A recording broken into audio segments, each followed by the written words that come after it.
Je vous salue. On revient aux annexes du livre de la sortie au jour. Alors, vous remarquerez que ce que les égyptologues européens ont appelé Dieu, Dieu, Dieu, soit ce sont des attributs du seul créateur Néker, soit ce sont des esprits qui sont dans la création. Et ça correspond exactement à la pensée, à la vision des Africains. Voilà, ça correspond à la vision des Africains. Alors, vous allez voir ici, par exemple, je poursuis concernant justement les annexes dans le livre de la sortie au jour.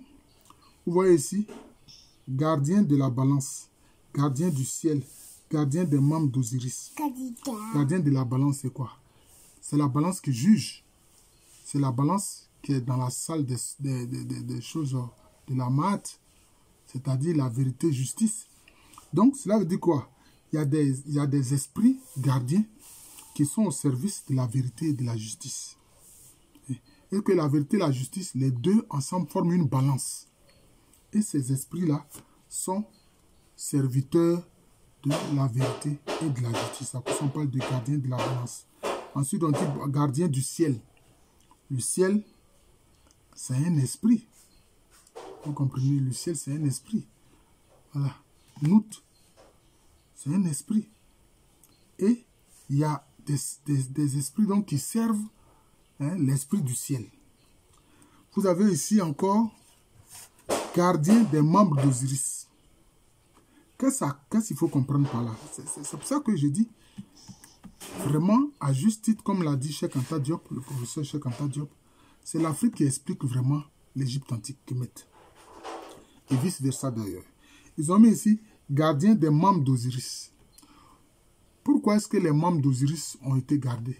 Mais parce que ces membres ont été découpés par son frère Seth quand son frère Seth l'a assassiné. Vous voyez? Et donc il y a des esprits qui veillent sur les membres d'Osiris. Vous voyez?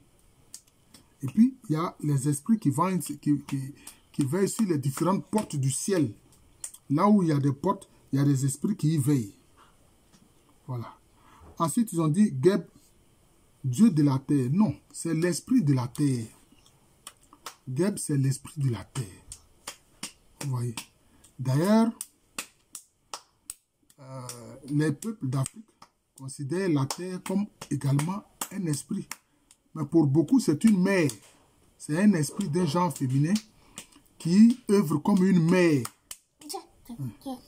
Arrête. Qui œuvre comme une mère. C'est cet esprit-là que, en langue tui, les Ashantis et tous ceux qui parlent tui l'appellent Assassé Ya. Assassé, c'est la terre. Ya, c'est un nom d'un genre féminin.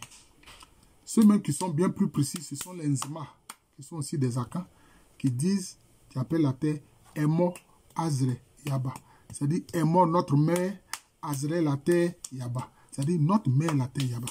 Et curieusement, on le voit, les peuples amérindiens, comment est-ce qu'ils appellent la terre? Ils appellent la terre la Pachamama. C'est-à-dire, ils perçoivent la terre comme une mère. Voilà. Ceux qui sont en train de souiller la terre avec toutes sortes de bombes et toutes sortes de produits chimiques pour tuer les autres, ils répondront de leurs crimes. Ils ont mis Geb, prince des dieux. Non.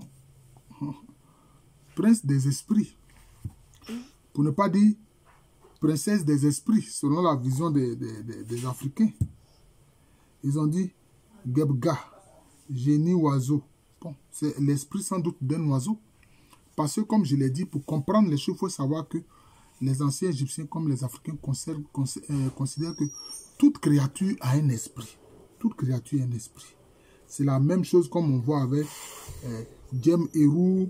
C'est lié à Horus. Ils ont mis le gémissant Osiris parce que Osiris a souffert. Mais tout être humain souffre. Tout être humain est quelque part à l'image d'Osiris. Parce que nous souffrons. Voilà. Nous souffrons de différentes façons. Nous pouvons souffrir par la main des ennemis. Nous pouvons souffrir par des ennemis. Nous pouvons souffrir par la guerre. nous pouvons souffrir par la faim, etc. Donc, c'est pour ça qu'on parle de Osiris le gémissant. Maintenant, on parle des gémissantes. Bon, c'est toujours la même idée, mais quand ça concerne les lettres féminines, les êtres d'un genre féminin. Gloire de Ré. Ça, c'est la lumière de Ré. Glorieux Osiris. Ça, c'est l'Osiris principal qui est devenu l'homme parfait. Hein, quand les membres de son corps ont été rassemblés et qu'il est ressuscité, rassemblé par son épouse Isis et par la sœur de cette dernière, Neptis. Voilà. Gouvernail. Bon, ce sont les gouvernails de la barque de Ré. Les gouvernails de la barque de Ré. Voilà, ils ont appelé ça les 4 gouvernails. Mais aussi, ça peut concerner les 4 esprits. Les 4 esprits qui concernent les 4 points cardinaux. Concernent les 4 points cardinaux. Ils ont mis le grand Horus. Bon, ça c'est vrai. Horus est symbole de royauté et de victoire. Lui qui a vaincu Seth et ses coalisés. Maintenant, on met le grand maître des aliments.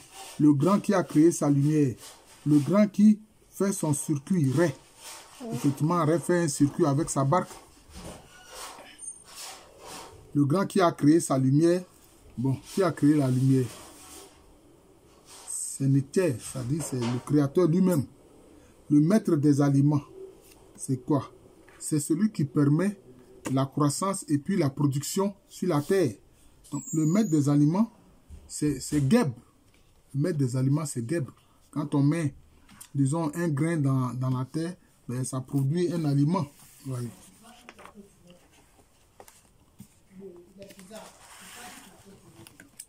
Maintenant encore, c'est mis grand dans sa barque, grand dans l'horizon, grand de forme dans le monde Tinite. Bon, ça c'est un espace.